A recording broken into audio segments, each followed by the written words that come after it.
మన తండ్రి అయిన దేవుని యొద్ద నుండి ప్రభువైన యేసుక్రీస్తు వారి యొద్ద నుండి కృపా సమాధానములు మనందరికీ కలుగును గాక. దయచేసి కూర్చోనండి. మొట్టమొదటిగా గడిచిన ప్రభుదినం నుంచి ప్రభుదినం వరకు మనల్ని కాచి కాపాడి భద్రపరిచి మనల్ని సజీవ లెక్కలో ఉంచి మరలా తన సన్నిధానికి క్షేమంగా ఆయురెగ్గలతో నడిపించిన దేవాతి దేవునికి, తండ్రి కుమార పరిశుద్ధాత్మ త్రేక దేవుని నామానికి మహిమ కలుగును గాక. అలాగే చేరవచ్చిన మీ అందరికీ నా హృదయపూర్వకమైన శుభములు, వందనములు. దేవుని స్తోత్రము. దేవుని యొక్క వాక్య భాగం మనము ధ్యానం చేసుకుందామండి. చదవబడిన వాక్య భాగంలో పాత నిబంధన వాక్య భాగము ద్వితీయోపదేశకాండము 18వ అధ్యాయము 15 నుంచి 19 వరకు చదువుకుంటూ వచ్చాము. ద్వితీయోపదేశకాండం అనగానే ఇంగ్లీష్లో డ్యూటరానమీ అని అంటారు. డ్యూటరానమీ అంటారు. తెలుగులోనే చక్కగా అర్థమవుతుంది. ద్వితీయ అంటే రెండవ, ఉపదేశము అంటే బోధించిన కాండం. 5 కాండాలు, పంచకాండాలు ఉంటాయి. పంచకాండాలని హిబ్రూ భాషలో తోరా అని అంటారు. హెబ్రీలు ఏం చేస్తారంటే, హిబ్రూలు అంటే లేదా యూదులు, వాళ్ళకి చిన్ననాటి నుంచే, చాలా చిన్న వయసు నుంచే ఏమంటారంటే, మనము ఉగ్గుపాలతో వాటికి నేర్పించారంటారు కదా, అలాగే తోరా నేర్పిస్తారు. యూదులు ఏం చేస్తారంటే వారికి తోరా నేర్పిస్తారు. వారు పిల్లలు ఇంకా చదవవలసిన పెద్ద అయిన తర్వాత దాని అంతర్గత కంఠోపాఠంగా చెప్తూ ఉంటారు. అయితే ఈ యొక్క ద్వితీయోపదేశకాండం వరకు 5 కాండాల్లో ఈ ద్వితీయోపదేశకాండము మోషే ద్వారానే రచించబడింది అన్నట్లుగా బైబిల్ పండితుల అభిప్రాయం. అయితే ఈ రెండవసారి ఉపదేశిస్తూ వచ్చాడు. ఎందుకు రెండవసారి ఉపదేశిస్తూ వచ్చాడంటే, ఐగుప్తు నుంచి కనాను దేశానికి అరణ్యయాత్ర జరిగింది. ఎన్ని సంవత్సరాలు జరిగింది? 40 సంవత్సరాలు. ఎన్ని రోజులు వెళ్ళవచ్చు వాళ్ళు అక్కడికి? 40 దినాల్లో వెళ్ళవచ్చు. స్పష్టంగా బైబిల్లో రాయబడింది. మీరు 40 దినాల్లో వెళ్ళవలసిన దాన్ని 40 సంవత్సరాలు నేను మిమ్మల్ని నడిపిస్తూ వచ్చాను. ఈ 40 సంవత్సరాల్లో దరిదాపు మొదటి జనరేషన్ మొత్తం రాలిపోయారు. మొదటి జనరేషన్ మొత్తం కూడా, ఫస్ట్ జనరేషన్ ఏదైతే ఉందో ఆ జనరేషన్ మొత్తం కూడా దేవుడి చేత, యెహోవా చేత మొత్తబడుతూ వచ్చారు, తిరుగుబాటు చేస్తూ వచ్చారు. వాళ్ళు మొత్తబడి చనిపోతూ వచ్చారు. చనిపోకుండా మిగిలిన వాళ్ళు ఇద్దరే ఉన్నారు. మీ అందరికి తెలిసిన వాళ్ళు ఎవరాళ్ళు? యెహోషువ, కాలేబు. ఇప్పుడు ఆ మిగతా వాళ్ళకి ఈ ధర్మశాస్త్ర ఉపదేశం తెలీదు. ఫస్ట్ జనరేషన్కి మోషే చక్కగా కొండ మీదకి వెళ్ళి దిగివచ్చి అందరికీ ఉపదేశం చేస్తూ వచ్చాడు. వాళ్ళు ఏం చేశారు? తర్వాత తిరుగుబాటు చేసినప్పుడు వాళ్ళందరూ చనిపోతూ వచ్చినప్పుడు తర్వాత జనరేషన్కి ధర్మశాస్త్రం తెలుసా? ధర్మశాస్త్రము తెలీదు. అందుకని ద్వితీయోపదేశకాండం రెండవసారి ఉపదేశిస్తూ వచ్చిన కాండమే ఇది ద్వితీయోపదేశ కాండం అన్నమాట. రెండవసారి ఎందుకు రాయవలసింది వచ్చింది అంటే, ఆ రెండవ జనరేషన్ కోసం, రెండవ తరం వారికి తెలియపరచడం కోసం ఈ ద్వితీయోపదేశ కాండం రాయవలసి వచ్చింది. ఇక్కడ ఏమంటున్నాడంటే చూడండి, 15వ వచనంలో, హోరేబులో ఆ సమాజ దినమున నేను చావక ఉండునట్లు మళ్ళీ నా దేవుడైన యెహోవా స్వరము నాకు వినబడకుండును గాక. నేను చావకుండేటంటే అంటే నీవు అంటే ఇశ్రాయేల్ జనాంగం, రెండవ తరం వారు. మొదటి తరం వారు చనిపోయారు. మొదటి తరం వారు rebellion, they have rebellion against God. That is why God's wrath has upon them and God has killed them. వాళ్ళందరినీ కూడా చంపేస్తూ వచ్చాడు. అయితే ఆ తర్వాత జనరేషన్ గురించి హెచ్చరిక చేస్తాడు. నువ్వు నేను చచ్చిపోయేవాళ్ళం. ఎందుకు చచ్చిపోయేవాళ్ళము? చేసిన తిరుగుబాటును బట్టి. కానీ ఈ రెండవ జనరేషన్ మీరు ఉన్నారు కాబట్టి మీకు నేను తెలియపరుస్తున్నాను. ఏం తెలియపరుస్తున్నానంటే, హోరేబ్ అంటే దేవుని కొండ అంటారు. హోరేబుకి ఇంకొక పేరంటే దేవుని కొండ, లేదా యెహోవా పర్వతము అని కూడా అంటారు. సీనాయి పర్వతం అని అంటారు. సీనాయి పర్వతం అని అంటే మనకి 2 సూచనలు దానికి బలంగా ఉంటాయి. సీనాయి పర్వతం అనగానే మనకు గుర్తు రావాల్సింది, మోషే 40 పగళ్ళు 40 రాత్రులు దేవుడితో గడిపి ధర్మశాస్త్రాన్ని తీసుకొని వచ్చేవాడు. కాబట్టి దాన్నే దేవుని పర్వతం అంటారు, లేదా హోరేబు కొండ అంటారు అనమాట. ఇక్కడ ఇంకో మాట ఏమంటున్నాడంటే, ఈ గొప్ప అగ్ని నాకు ఇకను కనబడకుండును గాక అని చెప్పితివి. ఆ సమయమున నీ దేవుడైన యెహోవాను నీవు అడిగిన వాటన్నిటి చొప్పున నీ దేవుడైన యెహోవా నీ మధ్యను నా వంటి ప్రవక్తను నీ సహోదరులో నీ కొరకు పుట్టించును. ఆయన నీ మాట వినవలెను. ఆయన మాట నీవు విను. నా వంటి ఒక ప్రవక్తను మీ మధ్య నేను పుట్టిస్తాను అని చెప్పేసి ఇక్కడ మోషే నాయకుడైన మోషే, ప్రవక్త అయిన మోషే ఎవరితో చెప్తున్నాడు? ఇజ్రాయేల్ జనాంగం మొత్తంతో చెప్తున్నాడు. నాలాంటి ఒక ప్రవక్తని నేను మీ మధ్య ప్రవక్తగా, నాయకుడిగా ఉంటూ వచ్చాను. నేను దేవుడి యొక్క మాటలను మీకు ప్రబోధం చేస్తూ వచ్చాను. అయితే రాబోయే దినములలో నాలాంటి ప్రవక్త ఒకళ్ళు మీ మధ్యలోంచి దేవుడు పుట్టిస్తాడు. తర్వాత ఇక్కడ ఏమంటున్నాడంటే, మరియు యెహోవా నాతో ఇట్లా, నేను వారు చెప్పిన మాట మంచిది, వారి సహోదరుల నుండి నీ వంటి ప్రవక్తను వారి కొరకు పుట్టించదును, అతని నోట నా మాటలు ఉంచుదును, నేను అతనికి ఆజ్ఞాపించినది యావత్తును అతడు వారితో చెప్పును అని చెప్పి రాయబడింది. ఆ ఇజ్రాయేలీ జనాంగంలో నుంచే ఒక ప్రవక్త రాబోతున్నాడంట. దాని గురించే మోషే భక్తుడు తెలియజేస్తున్నాడు. సరే, ఆ తర్వాత చాలామంది ప్రవక్తలు వచ్చారు. ఇజ్రాయేలీలో ప్రవక్తల గురించి కొంతమందిని మనం చెప్పుకోవాలంటే, సమూయేలు ప్రవక్తగా ఉన్నాడు, యోషయా ఉన్నాడు, ఇర్మియా ఉన్నాడు, దానియేలు ఉన్నారు. వీళ్ళందరూ కూడా ఆమోసు, ఓబద్య, యోనా, మీకా వీళ్ళందరూ కూడా ప్రవక్తలే అనమాట. మరి వీళ్ళు అనంటే వీళ్ళు కాదు, ఆ ప్రవక్తలు వీళ్ళు కాదు. అందుకని మనకి యోహాను సువార్త 1వ అధ్యాయంలో 15వ వచనం నుంచి తర్వాత చూస్తే ఏమని రాయబడిందంటే, మోషేనేమో మీకు ధర్మశాస్త్రాన్ని ఇచ్చాడు, అయితే నేను యేసుక్రీస్తు ప్రభువారు కృపను సత్యమును అనుగ్రహించినట్లుగా రాయబడుతూ ఉంది. చూడండి,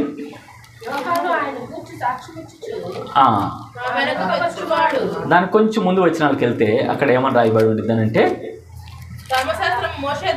ధర్మశాస్త్రము మోషే ద్వారా అనుగ్రహింపబడెను, కృపయు సత్యమును. ఇప్పుడు ఇక్కడ ఒక ప్రవక్త గురించి మాట్లాడుతున్నాడు. ఏ ప్రవక్త అంటే, వీళ్ళలో నుంచి ఒక ప్రవక్త పుడతాడట. ఆ ప్రవక్త మోషేలాంటి ప్రవక్త అని చెప్పి రాయబడి. ఇక్కడ మోషే ఏమి ఇచ్చాడంటే ధర్మశాస్త్రాన్ని ఇచ్చాడు. అయితే ఈ నూతన నిబంధనలో యేసుక్రీస్తు ప్రభువారు ఒక ప్రవక్తగా ప్రవచన రీతిగా చెప్పబడుతూ వచ్చాడు. ఆనాడు 18:18లో ద్వితీయోపదేశకాండం 18:18లో చెప్పబడిన ప్రవక్త ఎవరు అని అంటే, నూతన నిబంధనలో యేసుక్రీస్తు ప్రభువారు అనటానికి బైబిల్ గ్రంథంలో చాలా రుజువులు, కొత్త నిబంధనలు ఉన్నాయి. చూడండి, అపోస్తుల కార్యములు 4వ అధ్యాయము 3వ అధ్యాయము 22-24 వచనాలు. 22వ వచనం చూస్తే, మోషే ఇట్లా, నేను ప్రభు అయిన దేవుడు నా వంటి ఒక ప్రవక్తను మీ సహోదరులలో నుండి మీ కొరకు పుట్టించును, ఆయన మీతో ఏమి చెప్పినను అన్ని విషయములలో మీరు ఆయన మాట వినవలను, ఆ ప్రవక్త మాట విననివాడు ప్రజలలో ఉండకుండా సర్వనాశనమగును అనేను అని చెప్పి. ఇదే మాట మనం 18:18లో చదువుకుంటూ వచ్చాం కదా, నాలాంటి ప్రవక్త మీలో ఒకడు పుడతాడని. ఇది అపోస్తుల కార్యంలో పేతురు భక్తుడి ద్వారా ఆ ప్రవచనం ఎవరి గురించి ప్రవచనం చెప్పబడింది ఇక్కడ చెప్తున్నాడు. ఆ యేసుక్రీస్తు ప్రభువారి గురించే. మీలోంచి ఒక ప్రవక్త బయటకు వస్తున్నాడు. ఎవరు ఆ ప్రవక్త అంటే యేసుక్రీస్తు ప్రభువారి. ఆయన మాట కానీ మీరు వినకపోతే మీరు సర్వనాశనము అయిపోతారు అని చెప్పేసి ఆనాడు మోషే హెచ్చరించినట్లుగా ఈనాడు పేతురు భక్తుడు కూడా యేసుక్రీస్తు ప్రభువారి గురించి హెచ్చరించినట్లుగా ఇక్కడ వాక్య భాగంలో మనము చూస్తాం అన్నమాట. ఇంకా కొన్ని వాక్య భాగాలు యేసుక్రీస్తు ప్రభువారు యాజ్ ఎ ప్రొఫెట్గా, యాజ్ ఎ ప్రవక్తగా మనకు కనిపిస్తున్నాడు. చూడండి, ఇక్కడ కొన్ని వచనాలు. మత్తయి సువార్త 21వ అధ్యాయము 11వ వచనం ఒకసారి గమనిస్తే, పరిశుద్ధులైన మత్తయి రాసిన సువార్త 21వ అధ్యాయము 11వ వచనము, జనసమూహము ఈయన గలిలయలోని నజరేతు వాడగు ప్రవక్త అయిన యేసు అను చెప్పిరి అని చెప్పాడు. జనసమూహం అందరూ కూడా ప్రభువుని దావీదు కుమారునికి జయము, దావీదు కుమారునికి జయము అని చెప్తూ, ఈయన ఎవరట? యేసుక్రీస్తు ప్రభువారు ఎవరట? ప్రవక్త అయిన వాడు, యేసయ్య ప్రవక్త అన్నట్టు. మొదటగా యేసయ్య ప్రవక్తగా ప్రవచనాలు ఏదైతే మోషే చెప్పబడుతూ వచ్చిందో ఆ చెప్పబడిన ప్రవచనం ఫుల్ఫిల్ అవుతుంది. మోషే భక్తుడు ఎప్పుడు రాశాడు తెలుసండి? ఈ పంచకాండాలు యేసుక్రీస్తు ప్రభువారు పుట్టకముందు 1500 నుంచి 1400 సంవత్సరాల మధ్య కాలంలో ఈ ప్రవచనాలు రాసినట్లుగా, అంటే ఈ పంచకాండాలు రాసినట్లుగా బైబిల్ గ్రంథంలో బైబిల్ పండితులు ఒక డేట్ చెప్తూ వచ్చారు. 1500 సంవత్సరాల నుంచి 1400 సంవత్సరాల మధ్య కాలంలో ప్రవచనాలు లేదంటే పంచకాండాలు రచిస్తూ వచ్చారనమాట. అయితే ఆ 1500 సంవత్సరాల క్రితం చెప్పబడిన మాట నూతన నిబంధనలో అంటే కొన్ని వందల సంవత్సరాల తర్వాత యేసుక్రీస్తు ప్రభువారి ద్వారా నెరవేర్చబడినట్లుగా ఉంది. ఇంకొక వచనం కూడా చూద్దామండి. లూకా సువార్త 7వ అధ్యాయము 16వ వచనం. పరిశుద్ధులైన లూకా రాసిన సువార్త 7వ అధ్యాయము 16వ వచనంలో చూస్తే, అందరూ భయాక్రాంతులై మనలో గొప్ప ప్రవక్త బయలుదేరి ఉన్నాడనియు దేవుడు తన ప్రజలకు ఉన్నాడనియు దేవుని మహింపరచరి. నాయన అనే ఊరికి వెళ్తే అక్కడ చనిపోయిన వ్యక్తిని యేసయ్య లేపుతూ వచ్చాడు. చనిపోయిన వ్యక్తిని యేసయ్య లేపుతూ వచ్చాడు. అందుకనే అప్పుడు మనలో గొప్ప ప్రవక్త బయలుదేరి ఉన్నాడు అని చెప్పేసి యేసయ్యని ఏం చేస్తూ వచ్చారు, వాళ్ళు ఒక ప్రవక్తగా గుర్తిస్తూ వచ్చారు. యేసయ్య ఒక ప్రవక్తగా, మోషే ద్వారా చెప్పబడిన ప్రవక్తగా వీళ్ళు గుర్తిస్తూ వచ్చారు. ఇంకొక విషయం మనం గమనిస్తే, యూదులు మోషే చెప్పిన మాటే వింటారు. యూదులకి నాయకుడు ఎవరనంటే మోషే, మా ప్రవక్త, మా దేవుడు మోషే అన్నట్లుగా, దేవుడు తర్వాత దేవుడు మోషే అని అంటారు. మోషే చెప్పిన ధర్మశాస్త్రం ప్రకారం ఏది ఉంటే వాళ్ళు తూచా తప్పకుండా పాటిస్తారు. అందుకని ఆ మోషే ద్వారానే 1500 సంవత్సరాల క్రితం యేసయ్య ప్రవక్తగా నేను రాబోతున్నానని చెప్పి చెప్పబడుతూ వచ్చింది. అప్పుడు వీళ్ళు ఏమన్నారు, వీళ్ళందరూ గుర్తించి మనలో గొప్ప ప్రవక్త బయలుదేరాడు.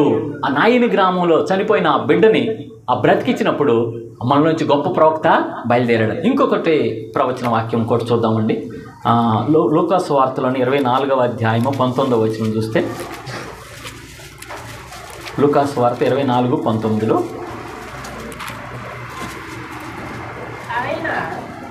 ఆయన అవి ఏవని వారిని అడిగినప్పుడు వారు నజరేయుడైన యేసును గూర్చిన సంగతులే ఆయన దేవుని ఎదుటను ప్రజలందరి ఎదుటను క్రియలోను వాక్యములోను శక్తి గల ప్రవక్త అయి ఉండెను. ఇక్కడ మనము జీసస్ యాజ్ ఎ ప్రొఫెట్ గురించి మాట్లాడతాం. అంతేకాకుండా ఫుల్ఫిల్లింగ్ ప్రొఫెట్ అన్నమాట. అంటే ప్రవచనం నెరవేర్చడం కోసం యేసుక్రీస్తు ప్రభువారు ఏమంటారంటే, ధర్మశాస్త్రం నేను కొట్టివేయటానికి రాలేదు, దాన్ని ఏం చేయటానికి, నెరవేర్చడానికి నేను వచ్చాను అన్నాడు. కాబట్టి ఇప్పుడు యేసయ్య మనకు ప్రవక్తగా ప్రవచన వచనాలు ఇక్కడ మనకు కనిపిస్తున్నాయి అన్నమాట. ఇక్కడ ఏమని రాయబడి ఉంది, ఆయన క్రియలోను వాక్యములోను శక్తి గల ప్రవక్త అయి ఉన్నట్లుగా ఇక్కడ యేసయ్య గురించి మాట్లాడుతూ వచ్చింది. ఇంకొక ప్రవచన వాక్యం పరిశుద్ధుడైన యోహాను రాసిన సువార్త 4వ అధ్యాయం 19వ వచనం. 4:19లో సమరయ స్త్రీ ఏమని సాక్ష్యం ఇస్తుందో చూద్దామండి. అప్పుడు ఆ స్త్రీ, అయ్యా, ప్రవక్త అనంటే దూరదృష్టితో చూసే ఆయన్ని ప్రవక్త అంటారు. ప్రొఫెట్ అంటే దూరదృష్టి లేదా దీర్ఘదర్శి. దీర్ఘదర్శి అంటే దూరం ఉన్న వాటిని చూసి తెలియపరిచేవాడిని ప్రవక్త అంటాడు. యేసయ్య ఆనాడు సమరయ స్త్రీతో ఏం తెలియజేస్తూ వచ్చాడు, సమరయ స్త్రీతో మాట్లాడుతూ, అమ్మ కొంచెం దాహం అవుతుంది, నీళ్ళు ఇవ్వమ్మా అన్నట్టు. నీళ్ళు అంటే, అయ్యా ఈ బావి చాలా లోతైనది, ఈ నీళ్లు తీయాలంటే మాకు చాలా కష్టము అని చెప్పానంటే, నీ ఎదుట నిలబడిన వాడిని నీకు జీవజలం ఇస్తాడు అని చెప్పి చెప్తాడు. నీ ఎదుట నిలబడిన వాడు ఎవరో నీకు తెలిస్తే ఆయన నీకు జీవజలాన్ని ఇస్తాడు. అయ్యా ఆ జీవజలం గురించి నాకు చెప్పయ్యా, ఆ జీవజలం నాకు గని ఉంటే ఇంకా యేసయ్య ఏమంటాడు, ముందు ఇది తాగితే ఎన్నడూ కూడా తప్పుకొనరు అని చెప్పేశానంటే, ఆ జీవజలమే నాకు ఇవ్వయ్యా, నేను అంత దూరం నుంచి ఇక్కడికి వచ్చి తోడుకోలేకపోతున్నాను నీళ్లు అన్నట్లుగా ఆమె భౌతిక సంబంధంగా చెప్తూ వచ్చిందనమాట. ఆ తర్వాత, అమ్మ నీ పెనిమిటిని పిలుచుకురా అని అంటారు. అంటే, అయ్యా నా పెనిమిటిని ఆయనకి లేడయ్యా అని చెప్పేసి అంటే, అమ్మ అవునమ్మా, నీకు అంతకుముందే 5 పెనిమిట్లు ఉన్నారు, ఇప్పుడున్నవాడు కూడా నీ వాడి కాదనగానే ఆమె ఒక్కసారి నిశ్చేష్టురాలు అయిపోతూ వచ్చింది. నా గురించి నా చరిత్ర కూడా మొత్తం కూడా చెప్తూ వచ్చాడు, ఆయన ఖచ్చితంగా ప్రవక్త అయి ఉంటాడని చెప్పేసి ఆ స్త్రీని తర్వాత ఆ ఊరి ప్రజలందరికీ వెళ్ళిపోయి, మనలో ఒక ప్రవక్త వచ్చాడు, మెస్సయ్య వచ్చాడు అని చెప్పేసి మెస్సయ్యను గుర్తించిన మొట్టమొదటి స్త్రీ ఎవరంటే అన్యురాలైన సమరయ స్త్రీ. యూదులు మెస్సయ్యని గుర్తుపట్టలేకపోయారు, మెస్సయ్యని రిసీవ్ చేసుకోలేకపోయారు. కానీ మొదటగా ఎవరు అనంటే ఈ అన్య స్త్రీ అయిన సమరయ స్త్రీ, ఈయన ఒక ప్రవక్త, అలాగే అభిషక్తుడు, ప్రవచన గ్రంథాల్లో చెప్పబడిన అభిషక్తుడి గురించి టెస్టిమోనీ ఇస్తూ వచ్చిందనమాట. సరే, ఇప్పుడు యేసయ్య కేవలం ప్రవక్తేనా? Not only is a prophet, is a God. Yesayya దేవుడు కూడా అన్నది అని మనం దేవుని వాక్య భాగంలో కూడా చూసుకుందాం. మనం చదువుకుంటూ వచ్చాం. 1 యోహాను పత్రిక, పరిశుద్ధుడైన యోహాను రాసిన మొదటి పత్రిక 1వ అధ్యాయము 1వ వచనం ఒకసారి మనం గమనిద్దామండి. జీవవాక్యమును గూర్చినది ఆది నుండి ఏది ఉండెనో మేమేది వింటిమో, కన్నులారా ఏది చూచితిమో, ఏది నిదానించి కనుగొంటిమో, మా చేతులు దేనిని తాకి చూచెనో అది మీకు తెలియజేయుచున్నాము. ఎవరండి? ఎవరు మాట్లాడేది ఈ మాటలు? ఎవరు మాట్లాడేది? యోహాను భక్తుడు. ఎవరు యోహాను? పద్మాసు దీపంలో ఉన్న యోహాను. అంతకంటే ముందు యేసయ్య శిష్యుడు యోహాను. యేసు ప్రభువారికి ఎంతమంది శిష్యులు? 12 మంది శిష్యులు. ఎక్కువగా యేసయ్యతో ఉండేది ఎవరు? ఏ శిష్యులు ఉండేది? పేతురు, యోహాను, యాకోబు. ఈ పేతురు గారు పత్రికలు రాశారు, యోహాను గారు పత్రికలు రాశారు. యోహాను సువార్త ఉంది, పత్రికలు ఉన్నాయి, ప్రకటన గ్రంథం ఉంది. ఈ యోహాను, యేసయ్య శిష్యుడైన యోహాను 5 పత్రికలు రాస్తూ వచ్చాడు. 5 పత్రికలు అంటే ఒకటి సువార్త, 3 పత్రికలు, ఇంకొకటి ఏంటండి ప్రవచన గ్రంథమైన ప్రకటన గ్రంథము. 5 రాస్తూ వచ్చాడు. ఈ యోహాను యేసయ్య గురించి సాక్ష్యం ఇస్తున్నాడు. ఏమని సాక్ష్యం ఏమని సాక్షిస్తున్నాడు అంటే, ఆది నుంచి ఏదైతే ఉన్నదో బైబిల్ గ్రంథంలో ఆదికాండం 1వ అధ్యాయం 1వ వచనం ఏమని రాయబడింది? ఆది యందు దేవుడు. ఇంతటితో అర్థం. ఆది యందు ఎవరున్నారు? ఆదిలో ఎవరున్నారంటే దేవుడు ఉన్నాడు. ఇప్పుడు యోహాను సువార్త తన పత్రిక, యోహాను సువార్త 1వ అధ్యాయం 1వ వచనం చూస్తే యోహాను సువార్త 1వ అధ్యాయం 1వ వచనంలో ఆది యందు వాక్యముండెను. ఇక్కడ జస్ట్ కొంచెం ఆపుదాం. అక్కడ ఆది యందు ఎవరున్నారని చెప్పి రాయబడింది? దేవుడు. ఇక్కడ ఏమని రాయబడింది? ఆది యందు వాక్యముండెను అని చెప్పి రాయబడింది. అవునా? దాన్ని మేము నిదానించి చూసాము అని చెప్పేసి ఇక్కడ 1 యోహాను పత్రికలో ఏమని రాస్తున్నాడు? ఇక్కడ ఏమని రాస్తున్నాడు చూడు. జీవవాక్యమును గూర్చి ఆది నుండి ఏది ఉండెను? ఆదిలో ఎవరున్నారు? అలాగే ఆదిలో ఏమన్నట్టుగా యోహాను సువార్త 1వ అధ్యాయం 1వ వచనంలో రాయబడింది, ఆదిలో వాక్యము ఉండెను. ఇప్పుడు ఈ యోహాను ఏమన్నా అంటే, ఆదిలో ఏది ఉన్నాడో, ఎవరు ఉన్నారో, ఏది ఉందో దాన్ని which was from the beginning, మొదటి నుంచి ఉన్నదాన్ని మేము we have seen with our eyes, మా కళ్ళతో మేము చూచాము, మా చేతులతో మేము తాకాము, మేము నిదానించి కనుగొన్నాము అని చెప్పని అన్నాడు. మా కళ్ళతో మేము చూచాము, మా చెవులతో మేము విన్నాము, మా కళ్ళతో నిదానించి దాన్ని చూడటమే మాత్రమే కాకుండా చేతులతో తాకి మేము కనుగొంటూ వచ్చాము. దానిని గురించి we are giving a testimony of Jesus Christ. అది ఏది అని అంటే, అది ఏది? ఆదిలో దేవుడున్నాడు, ఆదిలో వాక్యం ఉన్నది, ఆ వాక్యాన్ని గురించి మేము సాక్ష్యం ఇస్తున్నాము. ఆ వాక్యము ఏమై ఉన్నది అని అంటే, ఇక్కడ 1వ అధ్యాయం యోహాను సువార్త 1వ అధ్యాయం 14వ వచనం చూస్తే, 1వ అధ్యాయం 14వ వచనంలో ఎస్, ఆ వాక్యము శరీరధారి అయి కృపా సత్య సంపూర్ణిగా. ఇప్పుడు అందరం కూడా సెలబ్రేట్ చేసుకుంటున్నాం, కొన్ని దినాల నుంచి సెలబ్రేట్ చేసుకున్నాం. దేని గురించి సెలబ్రేట్ చేసుకున్నాం? ఎవరి గురించి? యేసయ్య హ్యాపీ బర్త్డే అని సెలబ్రేట్ చేసుకున్నాం. ఎవరి బర్త్డే? యేసయ్యది. ఏంటిది? ఎప్పుడు హ్యాపీ బర్త్డే? ఎప్పుడు యేసయ్య హ్యాపీ బర్త్డే? ఎప్పుడు? డిసెంబరు 25వ తారీఖున హ్యాపీ బర్త్డే చేసుకున్నాం. మరి ఆదిలో దేవుడు, ఆదిలో వాక్యము, ఆ వాక్యము ఏమై వచ్చింది భూమి మీదకి? శరీరాన్ని ధరించేసుకుంది. అంతకుముందు వాక్కై ఉన్నాడు, వాక్కు రూపంలో ఉన్నవాడు. అంతకుముందు దేవుడిని ఎవ్వరు కూడా చూడలేరు అట. ఎవరు కూడా చూడలేరు. ఇక్కడ రాయబడి చూడండి, ఎవరు కూడా ఆయనని చూడలేరు అని చెప్పేసి యోహాను సువార్త 1వ అధ్యాయం 18వ వచనం చూస్తే, సువార్తలో యోహాను సువార్త, ఎవడను ఎప్పుడైనను దేవుని చూడలేదు, తండ్రి రొమ్మున ఉన్న అద్వితీయ కుమారుడే, సన్ హ్యాస్ రివీల్డ్ గాడ్, బయలుపరిచెను. కుమారుడు బయలుపరచకపోతే దేవుడు ఎవరో తెలియలేదు. ఆ దేవుడు చూడగలుగుతారు ఎవరన్నా? చూడలేరు. అందుకని ఆ దేవుడు ఏం చేశాడంటే, మానవుడయ్యి శరీరాన్ని ధరించుకొని, యేసయ్య రక్తమాంసం ధరించుకొని మన మధ్య నివసిస్తూ వచ్చాడు. కృపా సత్య సంపూర్ణంగా నివసిస్తూ వచ్చాడు. మనం అందుకనే బ్లెస్సింగ్ ఇచ్చేటప్పుడు తండ్రి అయిన దేవుని నుండి, ప్రభు అయిన యేసుక్రీస్తు వారి నుండి కృప సమాధానం మీకు కలుగుగాక అని చెప్పేసి మొదటగా ఏమని బ్లెస్సింగ్ ఇస్తారు పాస్టర్ గారు? మన తండ్రి అయిన దేవుని, ప్రభు అయిన యేసుక్రీస్తు వారి నుంచి కృపా సమాధానం, యేసయ్య దగ్గర నుంచి కృపా సమాధానం వచ్చి ఉన్నట్లుగా బైబిల్ గ్రంథంలో రాయబడుతూ వచ్చింది. కాబట్టి ఈ యేసయ్య దేవుడై ఉన్నాడు, ఆయన వాక్కై ఉన్నాడు, ఆయనే శరీరాన్ని ధరించుకొని వచ్చాడు. ఒక చిన్ని పసిబాలుడిగా బెత్లెహేము పురంలో, బెత్లెహేము ఆ గ్రామంలో పశువుల తొట్టులో పరుండ పెడుతూ వచ్చాడు. యేసయ్య అడ్వెంట్ అంటే మనం ఇప్పుడు అడ్వెంట్లో ఉన్నాం. అడ్వెంట్ అంటే ఏంటంటే యేసయ్య రాకడ గురించి. అది మొదటి రాకడ, రెండవ రాకడ, రెండు స్మరణ తెచ్చు. మొదటి రాకడలో యేసయ్య ఎంత దీనుడిగా వచ్చాడు. పశువుల తొట్టిలో పరుండుకొని ఎంతో దీనుడిగా వస్తూ వచ్చాడనమాట. సరే, ఈ యేసయ్య దేవుడు అన్నదానికి బైబిల్ గ్రంథంలో ఈ జీవాన్ని గురించి యేసయ్య ఎందుకు వచ్చాడు అనే విషయంలో తర్వాత మాట్లాడుకుందాం. మొదటగా ప్రవక్త గురించి మాట్లాడు. యేసయ్య ఎవరు? Is a prophet, also a God also. దేవుడు, యేసయ్య దేవుడు. కొంతమంది అయితే యేసయ్యని కేవలం ప్రవక్త మాత్రమే పరిగణిస్తారు. ముస్లిం సహోదరులు లేదంటే అసలైన యూదులు ఏమంటారు?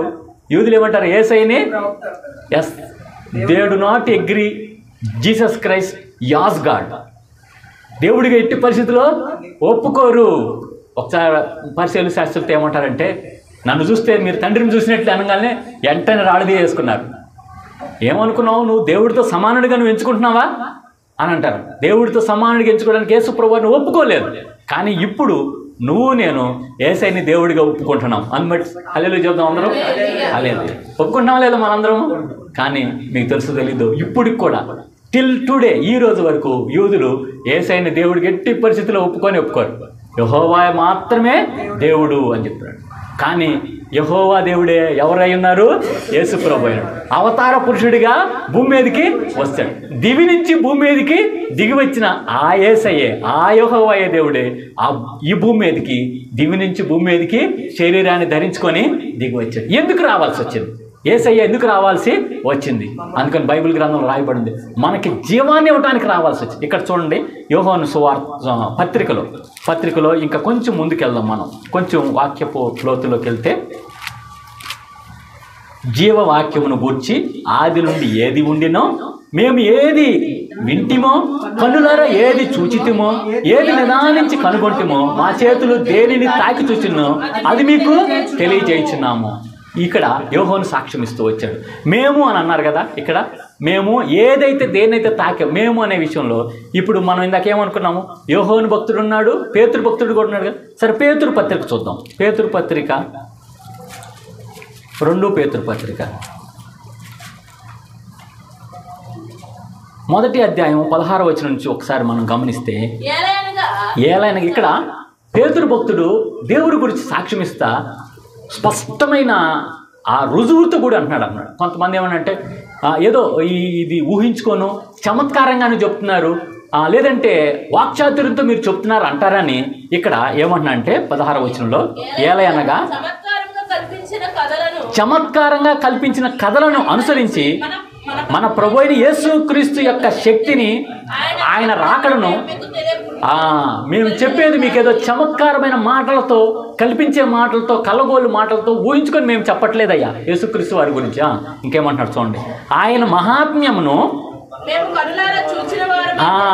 ఇక్కడ 2వ వ్యక్తి సాక్ష్యం చెప్తున్నాడు. యేసుక్రీస్తు ప్రభు వారితో నడిచిన వ్యక్తి, 2వ వ్యక్తి పేతురు గారు. మేము కన్నులారా దేన్నైతే చూచామో, చదవండి, మేము మహాత్మను మేము కన్నులారా చూచిన వారమై తెలిపితిమి, ఈయన నా ప్రియకుమారుడు, ఈయన యందు నేను ఆనందించుచున్నాను అను మహాదివ్య మహిమ నుండి ఆయన యొద్దకు వచ్చినప్పుడు తండ్రి అయిన దేవుని వలన ఘనతయు మహిమయు ఆయన పొందగా,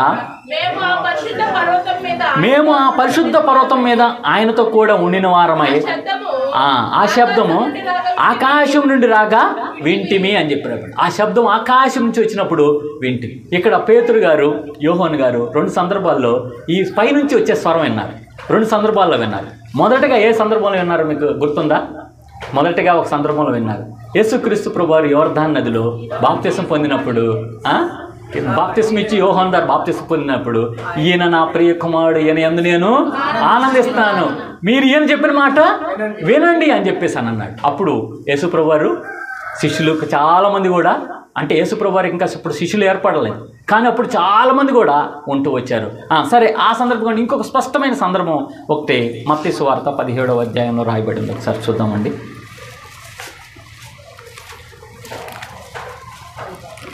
మత్తయి సువార్త 17వ అధ్యాయము 1వ వచనం నుంచి చూస్తే,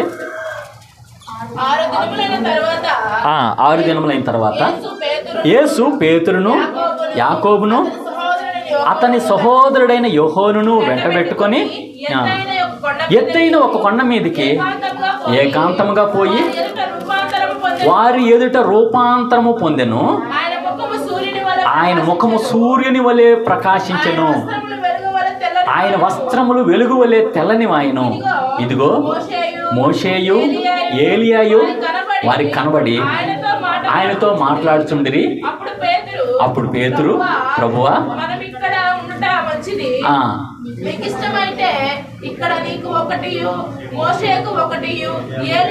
ఒకటియు 3 పర్ణశాలలు కట్టుదమని యేసు చెప్పాను. అతడు ఇంకను మాట్లాడుచుండగా ఇదిగో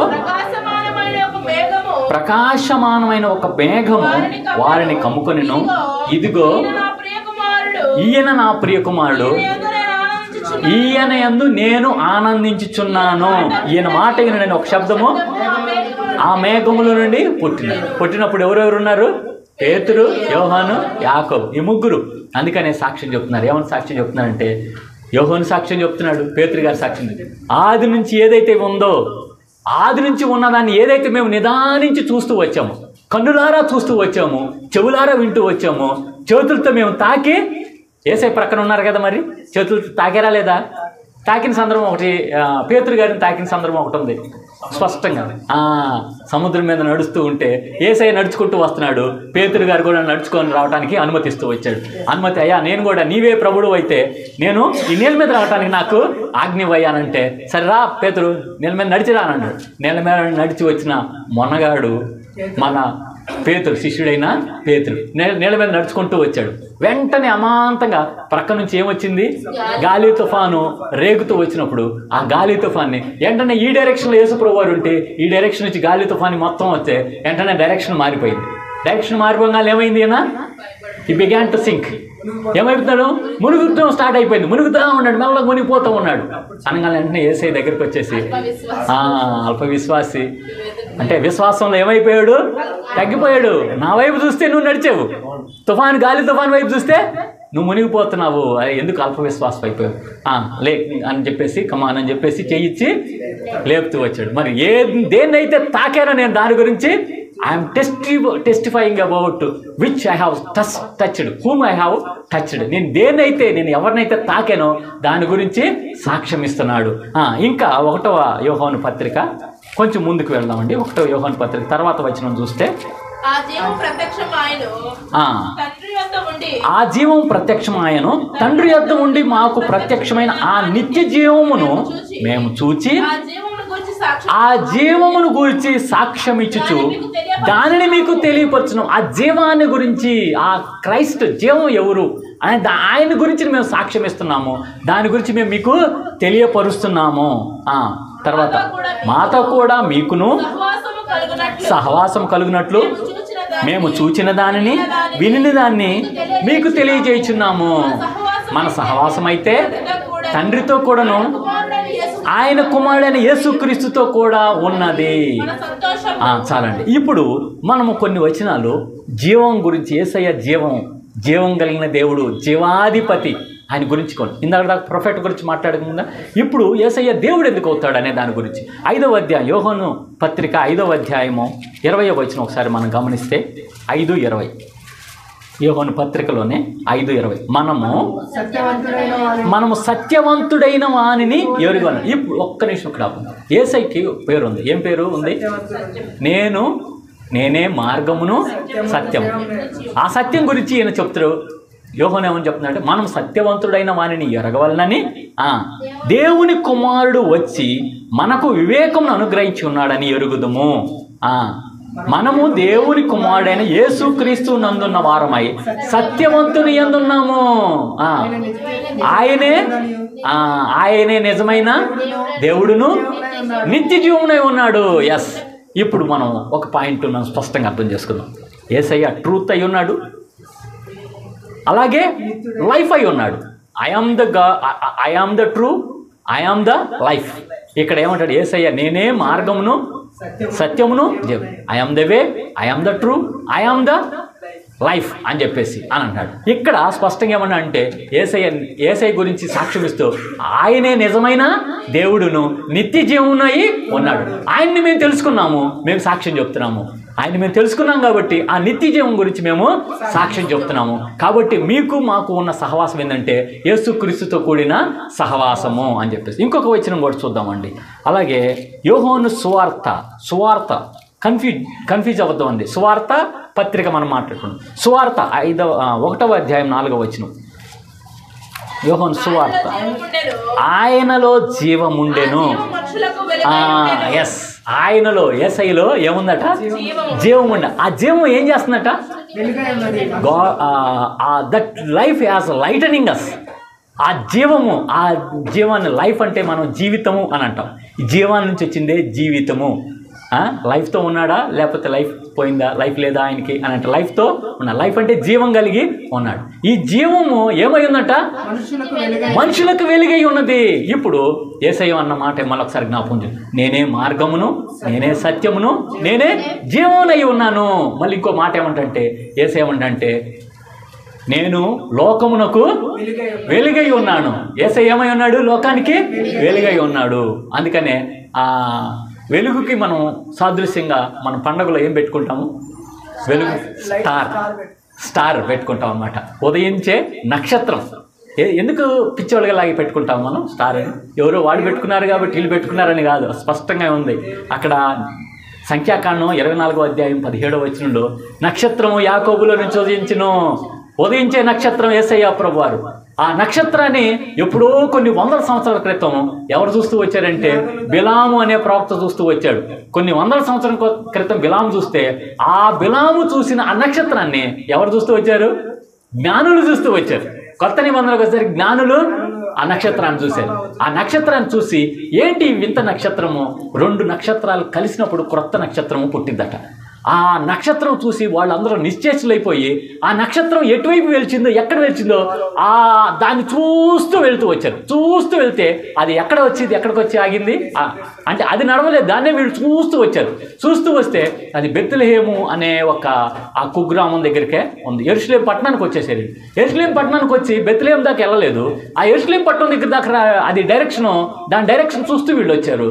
తర్వాత ఏం చేశారు? హేరోదు దగ్గరికి వెళ్ళిపోతుంది. యూదుల రాజుగా పుట్టపోయిన వాడు ఎక్కడున్నాడయ్యా? మేము ఆయన నక్షత్రాన్ని మేము తూర్పు దేశంలో ఆయన నక్షత్రాన్ని కనుగొన్నామని చెప్పానంటే అప్పుడు హేరోదు షేక్ అయిపోతాడు. అక్కడ ఉన్న ప్రజలందరూ కూడా గజగజలాడిపోతారు. ఎవరు? నేను రాజు అయి ఉంటే ఇంకొకళ్ళు రాజుగా పుట్టడం ఏంటి అని అంటే వెంటనే మరలా ప్రభు దూత ఏం చేసి ఆయన్ని ప్రత్యక్షమయ్యి ఇగో మీరు ఈ నక్షత్రాన్ని అనుసరిస్తూ వెళ్ళండి అంటే అప్పుడు ఆ నక్షత్రం అనుసరిస్తూ బెత్లెహేం పురం దగ్గరికి, బెత్లెహేం గ్రామంకి వెళ్తే అక్కడ యేసయ్య ఎలా ఉన్నాడు?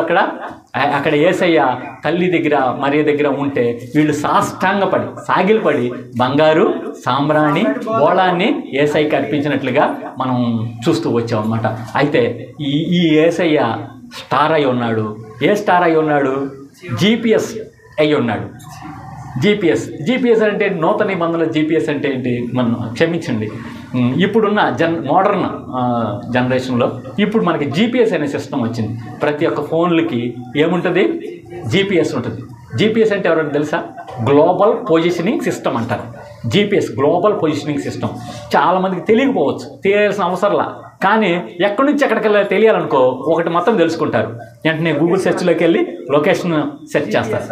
ఫలానా ఎక్కడి నుంచి ఎక్కడికి వెళ్ళాలని అది అడుగుతుంది. నువ్వు ఎక్కడి నుంచి బయలుదేరుతున్నావు, ఎక్కడికి వెళ్ళాలి? నేను ఇక్కడ నుంచి విజయవాడ వెళ్ళాలి అనగానే అది direction left right, turn towards right, turn towards left అని చెప్పేసి ఇక్కడ డ్రైవర్స్ బాగా గమనిస్తున్నారు. డ్రైవర్స్కి వెంటనే అర్థమైపోయింది. డ్రైవర్స్ ఏం చేస్తారు? జస్ట్ అట్లాగా జీపీఎస్ ఆన్ చేసుకొని చక్కగా దాన్ని అనుసరిస్తూ వెళ్ళిపోతూ వస్తారు. కానీ ఆ జీపీఎస్ కొన్నిసార్లు ఏమైపోయింది? తప్పుదోవ చూపించే పాపం తప్పులో పడిపోయి మరణం కూడా వచ్చింది ఈ మధ్యకాలంలో. కానీ ఈ జీపీఎస్ తప్పు చూపించిద్దేమో కానీ గాడ్స్ పొజిషనింగ్ స్టార్ అది. జీపీఎస్ అంటే గాడ్స్ పొజిషనింగ్ స్టార్. అది తప్పు చూపించిందా? అది తప్పు చూపి డైరెక్ట్గా ఎక్కడికి డెస్టినేషన్ పాయింట్ ఎక్కడికి తీసుకెళ్ళిపోయింది? బెత్లెహేములో యేసయ్య ఎక్కడైతే పుట్టాడో అక్కడికి ఆ స్టార్ తీసుకెళ్తూ వచ్చింది. Is it not GPS? కాదా? జీపీఎస్ కాదా? ఆ రోజుల్లోనే జీపీఎస్ టెక్నాలజీతో జ్ఞానులు నడుస్తూ వచ్చారు. ఇప్పుడు మనకు 2000 సంవత్సరాల తర్వాత ఈ జీపీఎస్ టెక్నాలజీ వచ్చింది. కానీ ఆ రోజుల్లోనే జీపీఎస్ టెక్నాలజీ అనేది యేసై ముందుగానే తన నక్షత్రం ద్వారా చూపిస్తూ వచ్చాడు. కాబట్టి ఆ నక్షత్రాన్ని చూసి వాళ్ళు ఇంకా యేసయ్య ఎవరంటే ప్రకాశమానంగా ఉంటూ వచ్చాడు. ఆ నక్షత్రం వెలుగై ఉన్నాడు. యేసయ్య ఏమై ఉన్నాడు? వెలుగై ఉన్నాడు. ఆ వెలుగును పూజిస్తానికి వచ్చామన్నమాట. సరే, ఇంకొక వచనం కూడా చూసుకొని కొంచెం ముందుకెళ్దామండి. 5వ అధ్యాయం 26వ వచనం, యోహాను సువార్త 5:26. యోహాను సువార్త 5:26 చూస్తే, తండ్రి ఎలాగూ తనంతట తానే అలాగే కుమారుడును తనంతట తానే జీవం గలవాడే ఉండుటకు కుమారునికి అధికారము అనుగ్రహించబడింది. ఇప్పుడు ఇక్కడ సందర్భం ఏంటంటే, ఈ యూదులు కానీ అనేకులు కానీ తండ్రి అయిన దేవుడే, ఆయనే దేవుడు, యేసుప్రభు వారి దేవుడు కాదనంటే, అప్పుడు యేసుప్రభు వారు ఏమన్నంటే, తండ్రి ఎలాగ జీవం కలిగి ఉన్నాడు, తనంతట తానే జీవం కలిగి ఉన్నాడు, నేను కూడా నా అంతట నేనే జీవం కలిగి ఉన్నాను, నాకెవరు కూడా జీవాన్ని పెట్టలేదు, నేనే జీవం కలిగి ఉన్నాను. సార్వభౌముడు అని అంటారు. సార్వభౌముడు అనంటే ఏంటంటే తనంతట తానే ఉండేవాడు, మొత్తాన్ని మీద అధికారం కలిగిన వాడు, తనంతట తానే ఉన్నవాడు అనమాట. ఇంకొక భాషలో చెప్పాలంటే యేసు ప్రభువుని లేదంటే దేవుడిని ఎవరు సృష్టించలా, దేవుడిని ఎవరు సృష్టించలేదు, సృష్టిస్తే ఆయన దేవుడు కాడు. కాబట్టి తనంతట తానే స్వయంభవుడు, సార్వభౌముడు కాదు, క్షమించండి, స్వయంభవుడు, తనంతట తానే ఉన్నవాడు దేవుడు.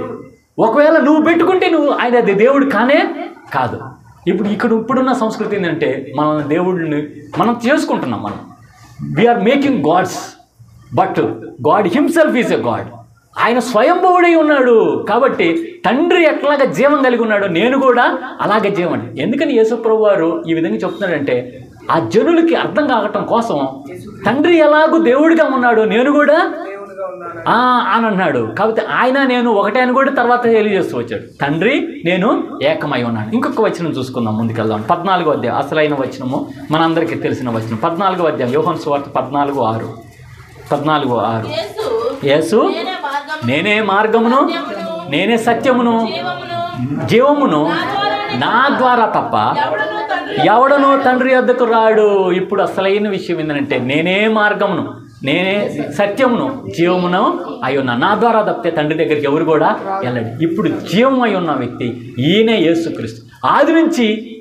ఆది నుంచి ఏదైతే వీళ్ళు చూస్తూ వచ్చారో, కనుగొంటూ వచ్చారో, తాకుతూ వచ్చారో, ఆయనే యేసు ప్రభువారు, ఆయనే దేవుడై ఉన్నాడు, జీవానికి దాత. ఇందాక పాట పాడుతూ వచ్చి, జీవమునిచ్చిన పరమపిత నీకే ఆరాధన అని చెప్పేసి జీవపు దాతయ్య ఉన్నాడు ఈ యేసుక్రీస్తు ప్రభువారు. అలాగే ఇంకొక వచనం మనం కూడా చూసుకొని ముందుకెళ్దామండి. అసలైన వచనం ఏంటంటే, ముఖ్యమైన ఏంటంటే, యేసుక్రీస్తు ప్రభువారు ప్రవక్త అయి ఉన్నాడు, దేవుడై ఉన్నాడు. అసలుకి ఎందుకు భూమి మీదకి వచ్చాడు అనే దాని గురించి కూడా మనం ధ్యానం చేసుకుందాం. అసలుకి ఎందుకు భూమి మీదకి రావాల్సి వచ్చింది, దేవుడు ఎందుకు యేసుప్రభు వారు భూమి మీదకి వచ్చాడంటే, నశించిన దాన్ని వెదకి రక్షించడానికే భూమి మీదకి వచ్చా నేను అని అంటాడు. పాపులను రక్షించుటకు క్రీస్తు యేసు ఈ లోకమునకు వచ్చినని మాట నమ్మదగినది, పూర్ణాంగీకారమునకు యోగ్యమైనది ఉన్నదని చెప్పేసి బైబిల్ గ్రంథం సెలవిస్తుంది అనమాట. ఇంకొక వచనం మనం ముందుకెళ్దామండి, కొంచెం ముందుకెళ్తాము. యోహాను సువార్త 10వ అధ్యాయం 10వ వచనం చూస్తే, మన సందర్భానుసహితంగా 10వ అధ్యాయం 10వ వచనం, దొంగతనం చేయటానికి వస్తాడు. దొంగతనమును హత్యను నాశనము చేయుటకు వచ్చును గాని మరి దేనికి రాడు, గొర్రెలకు జీవం కలుగుటకును అది సమృద్ధిగా కలుగుటకును నేను వచ్చినని. ఇప్పుడు యేసయ్య స్పష్టంగా చెప్తున్నాడు, నేను ఎందుకు వచ్చాను, గొర్రెలకి జీవం ఇవ్వటానికి వచ్చాను. నేను జీవం, ఎలాంటి జీవం, సమృద్ధి జీవము, అబండెంట్ లైఫ్ అంటారు, సమృద్ధి జీవాన్ని ఇవ్వడానికి నేను ఈ భూమి మీదకి వచ్చాను అని చెప్పాను అంటున్నాడు. కాబట్టి ఆ సమృద్ధి జీవం ఏంటి అనేది మనం తెలుసుకుంటే, మనం మామూలుగా ఈ భూమి మీద బ్రతుకుతున్నాము కానీ సమృద్ధి జీవంతో బ్రతకట్లేదు. చాలామంది బ్రతుకుతున్నారు కానీ ఇక్కడ గ్రంథంలో ఎఫెసీలు రాసిన పత్రికలో ఒక మాట రాయబడింది అనమాట. నువ్వు బ్రతుకుతున్నావు అనే ఉంది కానీ అది ప్రకటన గ్రంథంలో ఉండింది. ఎఫెసీలు రాసిన పత్రిక 2వ అధ్యాయము 1వ వచనం గమనిస్తే,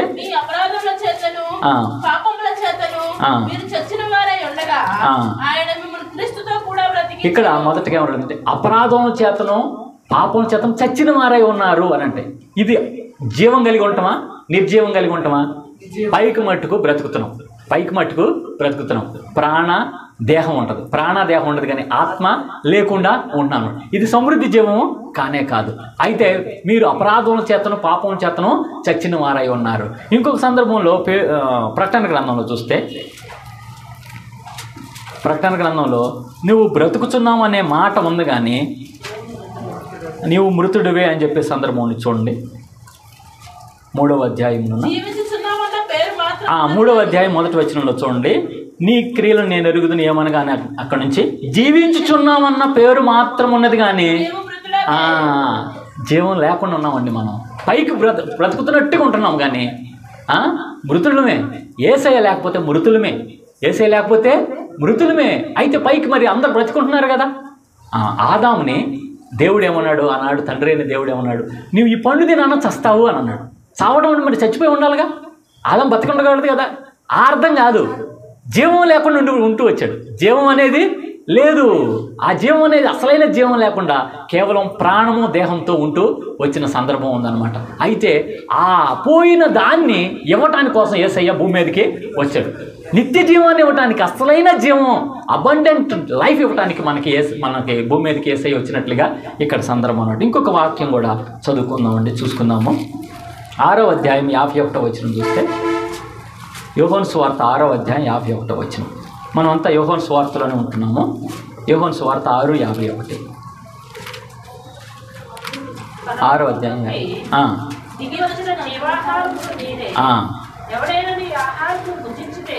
పరము నుంచి దిగి వచ్చిన ఆహారము నేనే, ఎవడైనను ఈ ఆహారము భుజించితే వాడు ఎల్లప్పుడూ జీవించును, మరియు నేనిచ్చు ఆహారము లోకమునకు జీవము కొరకైన నా శరీరమే అని మీతో నిశ్చయముగా చెప్పుచున్నాము. అందుకని యేసయ్య యొక్క రక్తమాంసంలో మనం ఎందుకు పాలు పంపులు పొందుతాము అని అంటే, అది నిత్య జీవం అయి ఉన్నది. నేను ఇచ్చే ఆ యొక్క ఆహారం తింటే మరలా మీరు ఆకలి కొనరు.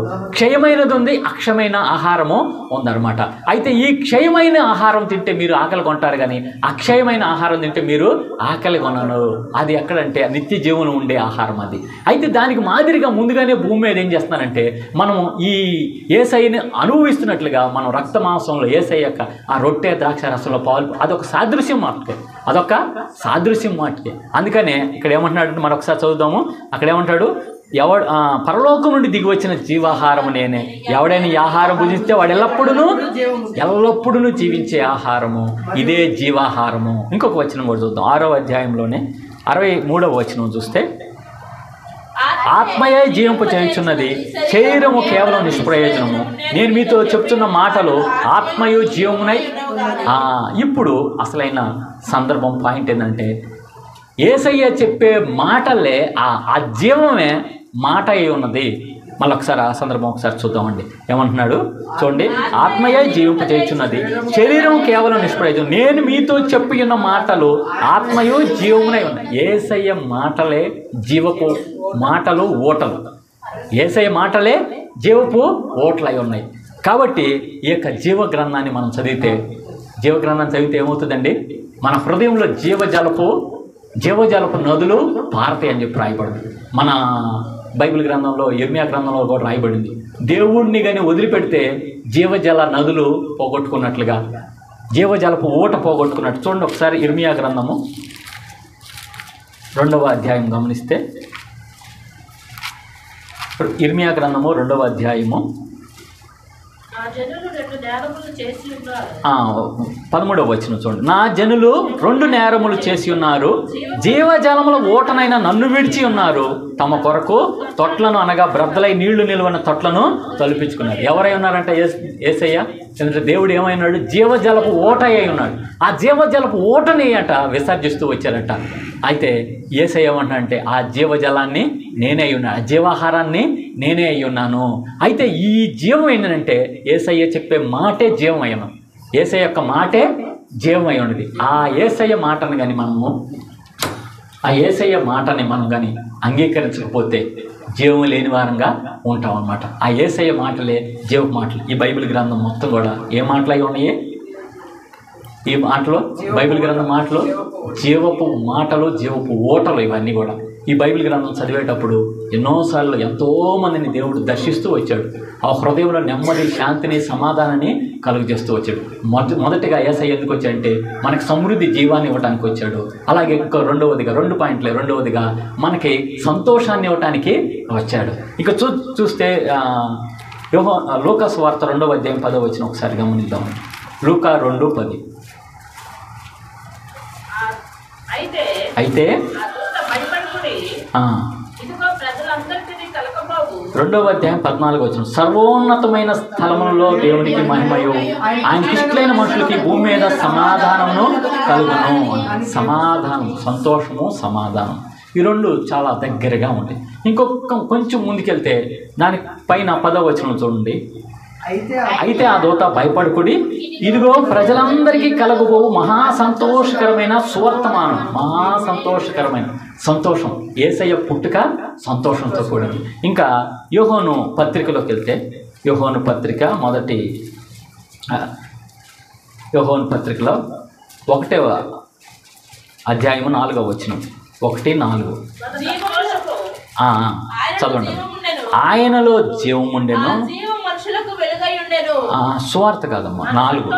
మన సంతోషము పరిపూర్ణమవుటకై, అసలైన రెండవది ఏంటంటే సంతోషాన్ని ఇవ్వటానికి యేసయ్య వచ్చాడు. ఈ సంతోషం పరిపూర్ణం అవటానికి వీళ్ళు రాస్తున్నారట. ఎవరు? యోహాను గారిని, పేతురు గారు కానీ చెప్తాను, మన సంతోషం పరిపూర్ణం అవటానికి. అలాగే ఇప్పుడు యోహాను సువార్త చూద్దాం, 16వ అధ్యాయము, యోహాను సువార్త 16:24.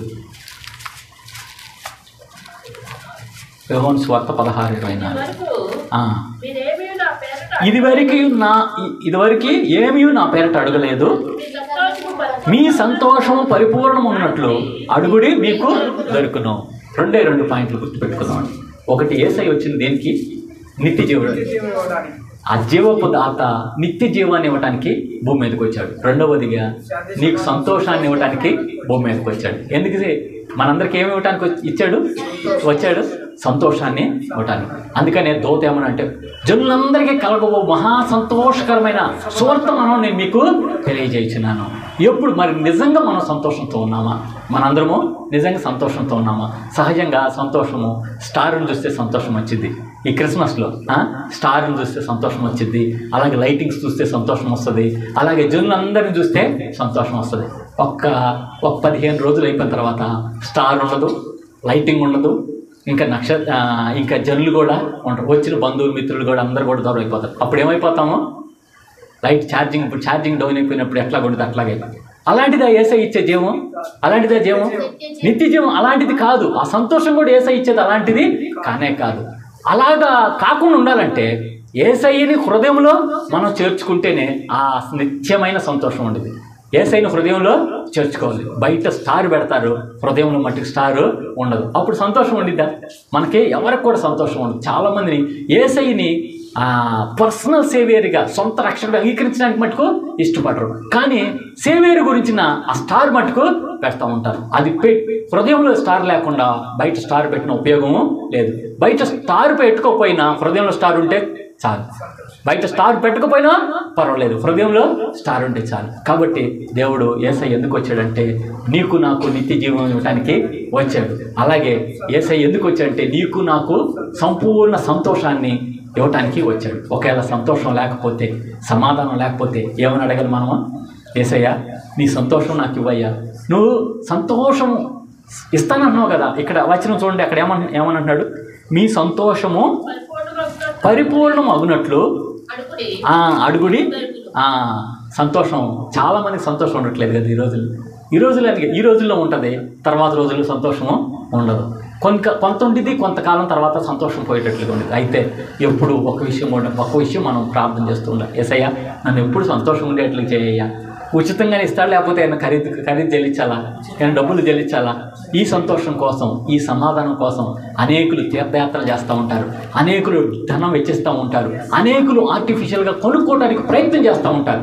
But that is not a ever lasting happiness, Joy. సంతోషం అది కానే కాదు. యేసయ్య అంటున్నాడు, నేను మీకు నిత్యమైన సంతోషాన్ని నేను ఇస్తాను, నిత్య జీవాన్ని ఇస్తాను, నిత్యమైన సంతోషాన్ని ఇస్తాను. మీ సంతోషాన్ని మీ దగ్గర నుంచి ఎవరు కూడా తీసేయలేరు. అలాంటి సంతోషాన్ని నేను మీకు ఇస్తాను. ఈ సమయంలో మనం అడిగితే, యేసయ్య నాకు సంతోషం లేదయ్యా, నిజమైన సంతోషం లేదయ్యా, అది కొంతకాలం ఉండి కొంతకాలం వెళ్ళిపోయే సంతోషం నాకు వద్దు ప్రభు, నిజమైన సంతోషం నాకు కావాలయ్యా అని చెప్పేసి యేసయ్య ఏమన్నాడు, అడగండి నేను ఇస్తాను. నేను మీ సంతోషం పరిపూర్ణం ఉన్నట్లు అడగండి. అందుకనే సాక్ష్యం చెప్తూ వచ్చాడు. యోహాను భక్తుడు సాక్ష్యం చెప్తూ వచ్చాడు, అలాగే పేతురు భక్తుడు సాక్ష్యం చెప్తూ వచ్చాడు. మేము ఏదైతే నిదానించి చూసామో, ఏదైతే కనుగొన్నామో, ఏదైతే మా చేతులు తాకినాయో దాని గురించి మేము సాక్ష్యం చెప్తున్నాం. నువ్వు కానీ ఈ నిత్య జీవం గురించి, యేసయ్య నిత్య జీవం ఇస్తాడనే ఆ హృదయం నిశ్చేత కలిగిన, నీ ఆ సంతోషం కలిగిన నువ్వు ఎవరి గురించి సాక్ష్యం ఇవ్వగలుగుతావు? యేసయ్య గురించి స్పష్టంగా సాక్ష్యం. నేను ఒకనొకప్పుడు అడిగాను, నాకు యేసయ్య సంతోషాన్ని ఇచ్చాడు, నాకు సమాధానం ఇచ్చాడు, అంతకంటే నాకు ఇంకేది అవసరం లేదు. అలాంటి కృపలోకి పరిశుద్ధాత్మ దేవుడు మనందరినీ నడిపించును గాక. సమస్త జ్ఞానం మించిన దేవుని కృపా సమాధానం ప్రభువు యేసుక్రీస్తు వలన మీ హృదయములకు మీ తలంపులు కావలి ఉండును గాక. ఆమేన్. దేవా